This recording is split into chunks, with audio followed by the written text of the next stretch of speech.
حضرتون یک چند سوال دارم. همین در نماز تهجد در وقت سجده دعا کردن میگن که ممکن نداره، ولی یکم سجده در سبحان ربی الاعلی و بحمده گفتیم، در دیومش یگان دعا کردیم. این سجده از این سجده فرق میکند که وقتش هیچ گپ نداره؟ نه، هیچ گپی نداره. مثلا یک سجده دعای درود دراز کردید، یک تشنده کوتاه کردید، هیچ گپ نداره. در نماز فرضی چی؟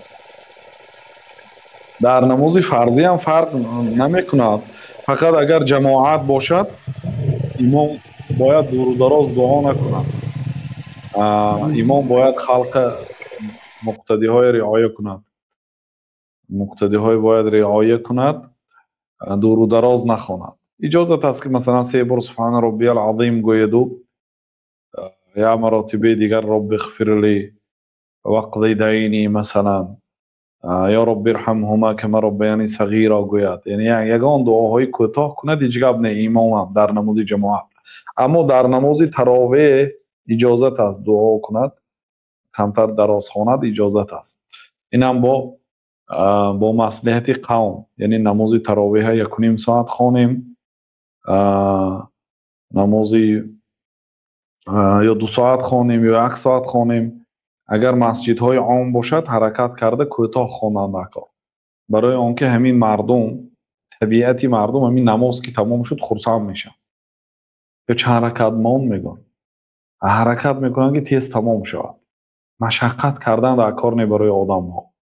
ولی مکه و مدینه از طول تاریخ 20 رکعتی میخواند.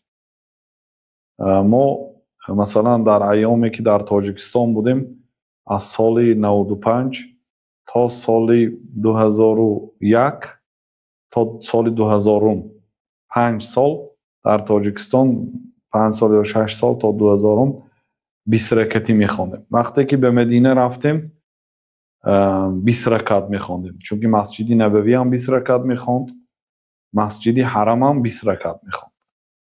وقتی به تاجیکستان برگشتیم باز امامتی بود، 20 رکعت میخواندیم. در زندان هم 20 رکعت میخواندیم. وقتی به اوکراین اومدیم بار اول 8 رکعت. مسجد 8 رکعت میخواند. دیگه چون میگن در اونجا ما دیگه سلطنت نداریم. 8 رکعت خوندیم، گفتم بسیار سبک، یعنی برای مردم ختم میکرد. 8 رکعت یعنی سبک، 13 11 رکعت. حالی سال 2020 وقتی که کووید 19 شد، حرمین 10 رکعتی خواند. تمام دنیا مسجدهای محکم کرد. سال 2020 ما در خاطر دارم در خانه تراویح میخوندیم، جماعت شده. 2020 مسجدها محکم کردن. مکه و مدینه اجازت داد و رستیانی میگرفتن، مسافه میگرفتن، با مسکه، با آدمای مخصوص، آدمایی که چی دارد، از دکتر کاغذ دارد. بعد 10 رکعت میخوندن. 10 رکعت خواندن، 3 رکعت ویتر، 13 رکعت.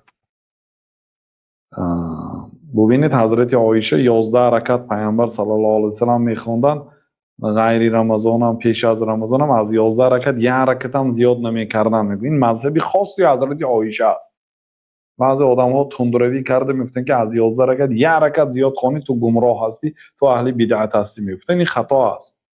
ببینید در مسجد نبوی از در طول تاریخ از زمان حضرت عمر تا زمان مالک 20 رکعت بود. زمان مالک کمتر 36 رکعت شد.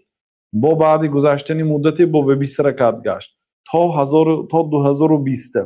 از 2020 من حاضر تا 2025 ششمین سال است که 13 رکعت خوانده شده است، نه 11 رکعت.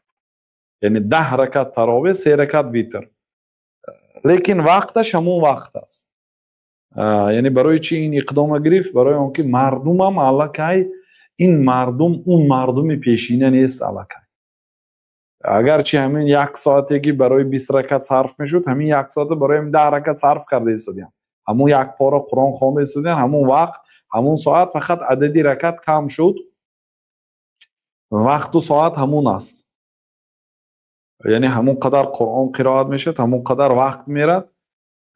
دیروز یک آدم پرسیدم که برای چی این خیل کرد، میگه شاید این آدمای هم ضعیف شدن، ایمان مردم هم ضعیف شد، تنه مردم هم این خیلی عبادت طولانی برداشت نمیکنن، برای همین شاید سبک کردن. و این چیز اصلا سنت که هست و شریعت یگان حدی محدود نگذاشته است. مثلا نماز شام 3 رکعت ممکنه و 2 رکعت خوانن یا 4 رکعت خوانن، حدی محدود است. این ممکنه زیاد کردن یا کم کردن، گناه هست، این حرام است. نماز شام کسی 4 رکعت خواند یا 3 یا 2 رکعت خواند، یا نمازی با امداد شریعت 2 رکعت محدود کردگی است، ممکن نیست 3 رکعت خواندن. درست است که نماز کاری خوب است، درست است که یه حرکت دیگه خوانید خوب است، لیکن ممکن نیست. شریعت این حدی محدود مانده. اما نماز تراویح حدی محدود نمانده است. صلات اللیل مثنى مثنى، نماز شب 2 رکعت 2 رکعت. فاذا خشی احدکم الصبح فلیوتر برکعه.